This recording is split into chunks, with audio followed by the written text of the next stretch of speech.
For today's video, magluluto naman tayo nitong napaka-crispy at napakasarap na lumpiang toge. Paborito ko tong pangmerienda lalo na kapag sinawsaw sa napakasarap na suka. Kaya tara, samahan niyo ako magluto nito. Magpainit lang tayo ng mantika at magisa na tayo dito ng sibuyas.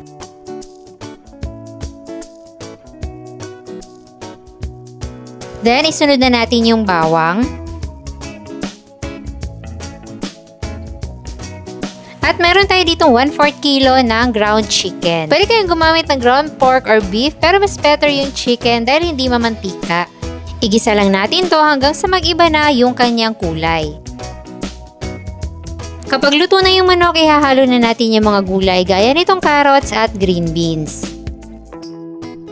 Igisa-gisa lang natin yan at antayin natin na lumambot yung mga gulay.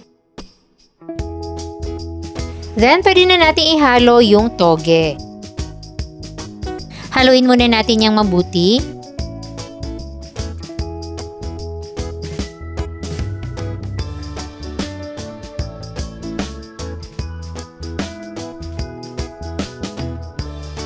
Tapos, magtitimpla na tayo. Maglalagay tayo dito ng asin, black pepper, at all-in-one seasoning. So, simpleng pampalasa lang yung ilalagay natin dyan, pero masarap na yan.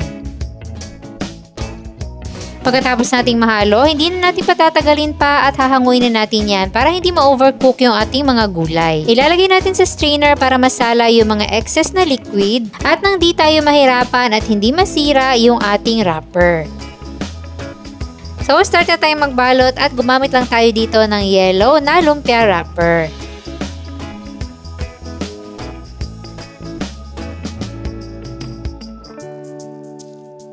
So basic lang itong pagbabalot ng lumpia at alam na alam niyo na kung paano to gawin. At para makatipid, tubig lang yung gagamitin nating pangdikit dyan.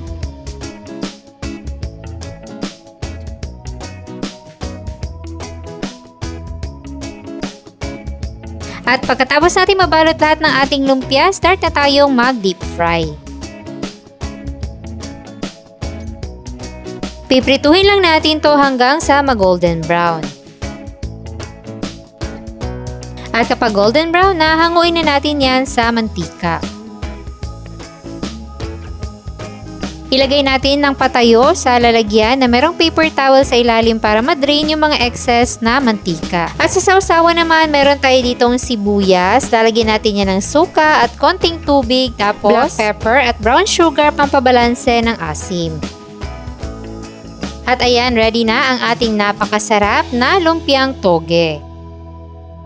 Kahit hindi na ako kumain ng kanin at eto na yung maging lunch at dinner ko, ay okay na ako dito. Napakasarap din itong pangmerienda at perfect sa mga salo-salo.